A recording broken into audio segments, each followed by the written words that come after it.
kalau tidak ada di dalam firman Tuhan. Itu satu, itu perkara yang kedua. Jangan juga kita mengurangkannya. Kadang-kadang sebab manusia cenderung kompromi kan. Mereka boleh mengurangkan.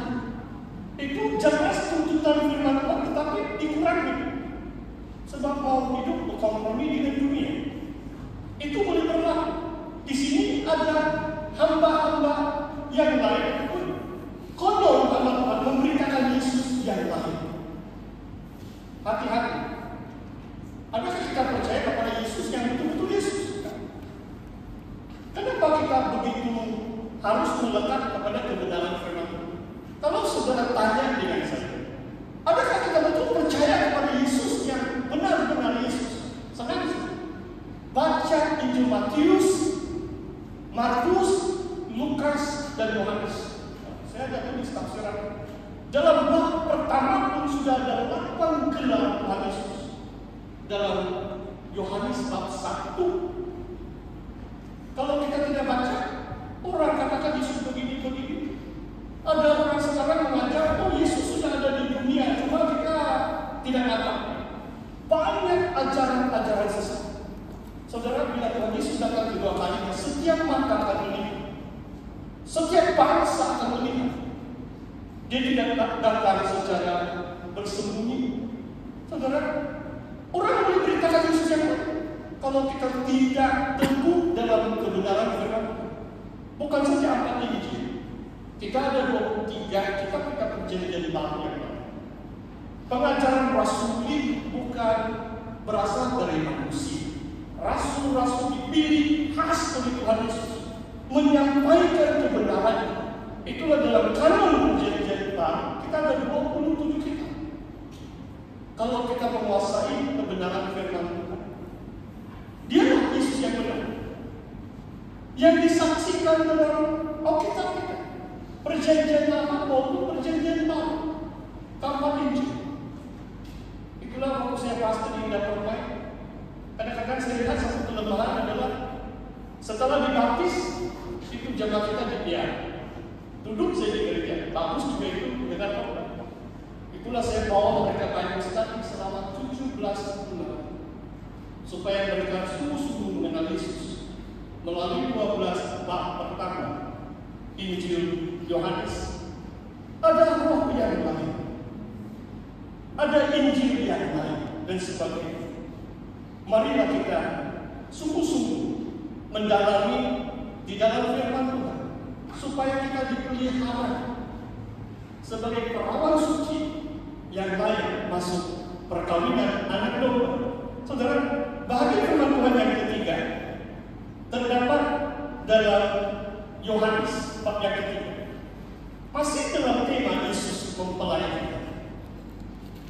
Yesus adalah mempelai laki-laki. Saya baca dari mungkin ayat yang ke-25. Yohanes bab 3 ayat 25. Maka timbullah perselisihan di antara murid-murid Yohanes dengan seorang Yahudi tentang penyucian. Ini Yohanes Pembaptis. Ini bukan Rasul Yohanes. Banyak itu orang diberi nama Yohanes dalam abad yang pertama masih. Kalau kita baca Injil, kapan Injil? Penting kita kenal pasti siapa. Karena satu Yohanes, kadang-kadang Rasul Yohanes, ada Yohanes yang lain, tapi ini Yohanes Pembaptis. Abang sepupu, beberapa bulan lebih tua dari Yesus. Bapaknya Zakaria, bapaknya Elizabeth, saudara kepada ibu kepada Yesus, Maria. Haleluya. Saudara, saya bacakan di sini.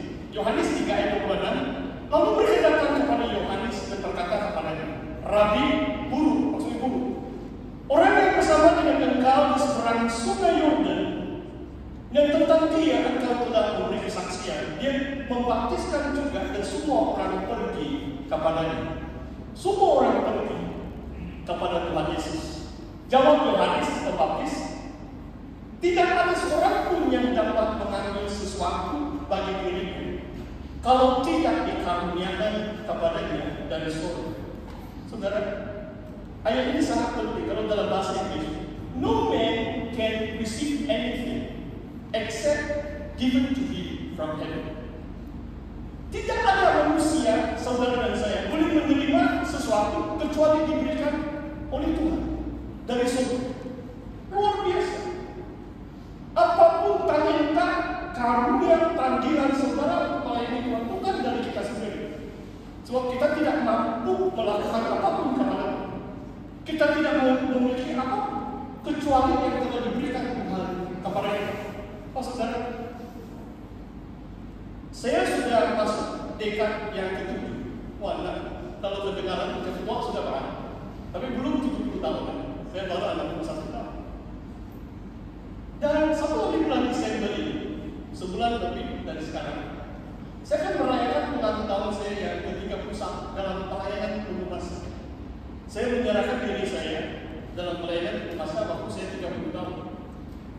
Waktu saya 31 tahun sudah dipilih sebagai bendahara, agak mudah waktu itu. Haleluya. Saudara, yang saya mau fungsikan adalah saya betul percaya apalagi sudah 31 tahun dalam pelayanan. Saya tahu apa yang saya miliki bukan berasal dari diri saya sendiri. Hanya Tuhan yang memberi. Itulah sahabat saya bernafas, saya mau berusaha menggunakan setiap talenta yang Tuhan berikan kepada saya. Di antara talenta sebenarnya, ini kesaksian pasca. Jangan berpikir yang lain-lain.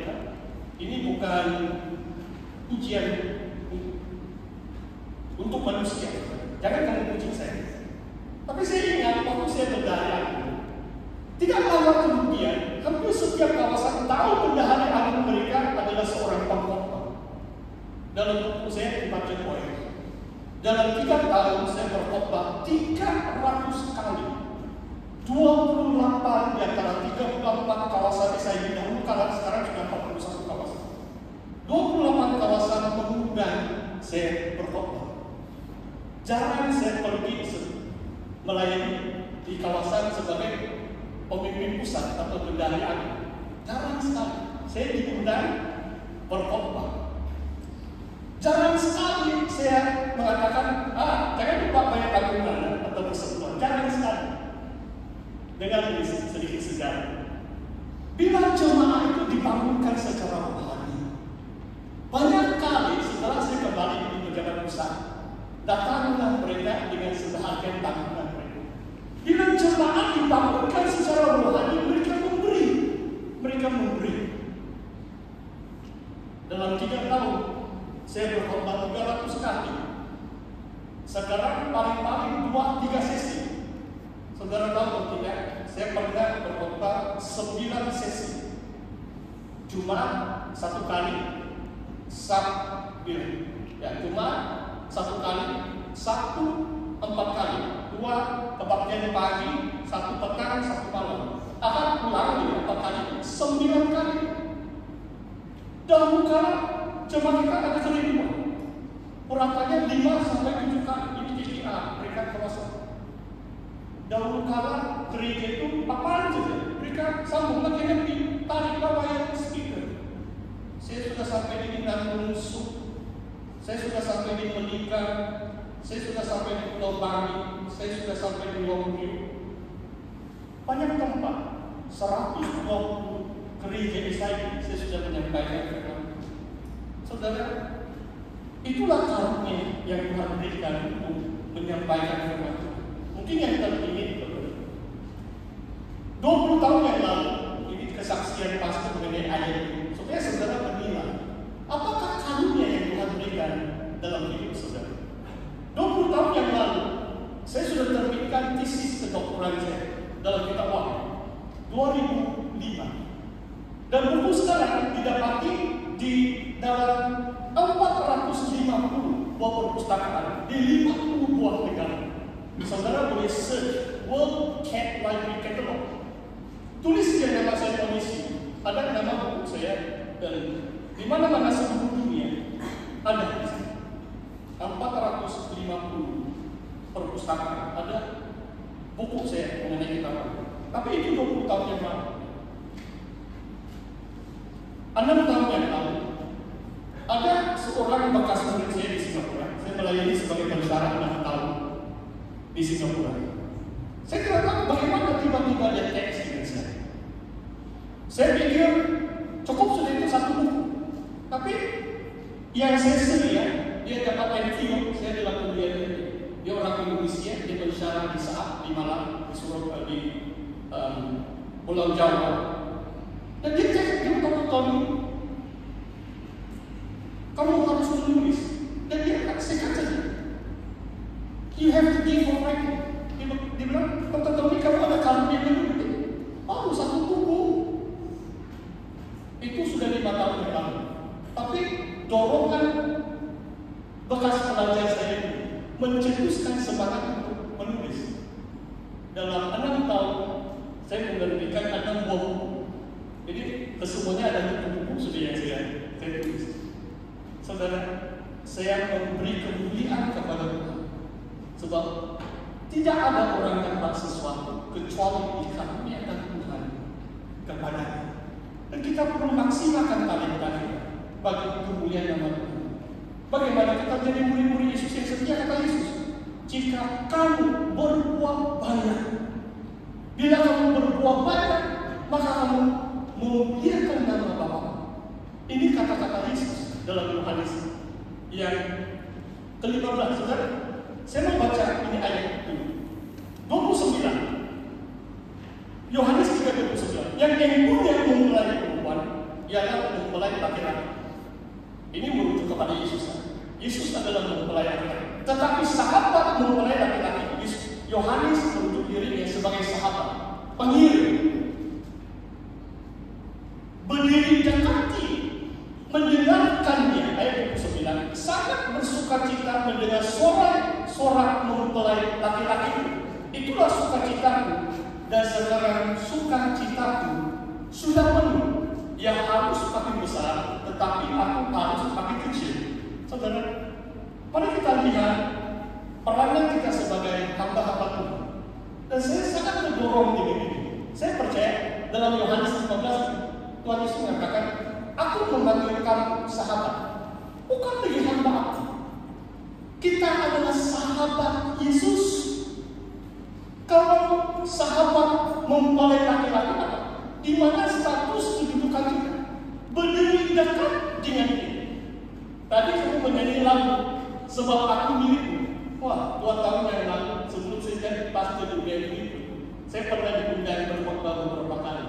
Itu di antara lagu yang betul bahwa saya dekat dengan Tuhan. Saudara dan saya adalah sahabat mempelai laki-laki. Kedudukan saudara bukan jauh, tetapi dekat. Saudara dekat dengan dia, mendengar suara Tuhan. Apa keajaiban selain berkat yang luar biasa? Apakah maksudnya dengan suara Tuhan? Melalui saat itu, saudara, saya baca Alkitab tadi pagi. Awal saya bangun, biasa itu hari Minggu.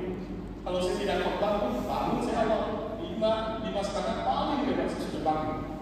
Jam 6 pagi saya sudah breakfast, konek saudara. Itu yang topi tenung punya itu, rengotak sana, muntah itu. Tapi saya ada bawa kitab saya, dan saya merenungkan firman Tuhan. Orang enjoy minggu mereka, orang enjoy dimsum mereka. Saya enjoy juga bihun saya, tapi saya lebih enjoy dengan suara Tuhan melalui pembacaan kitab. Saya baca kitab Ayub, saya baca kitab Mazmur, saya baca kitab Yeremia, beberapa kitab saya baca. Dekat 1 jam saya duduk di kedai. Jam 7 saya balik di hotel saya. Saudara, kita adalah sahabat mempelai laki-laki. Kita berdiri dekat dengan dia, kita mendengar suara dia, kita bersukacita. Jangan jadi orang Kristen yang buruk. Bukan kita pasang, kita punya gigi karena dilihat manusia, tidak. Tapi maksudnya kita ada damai sejahtera. Kita harus sukacita. Kadang-kadang banyak penindasan yang saya hadapi, saya bingung saja. Tapi bukan pura-pura. Tuhan memberi sukacita. Sukacita luar biasa, sebab saya yakin Tuhan Yesus mengasihi saya. Saya adalah sahabat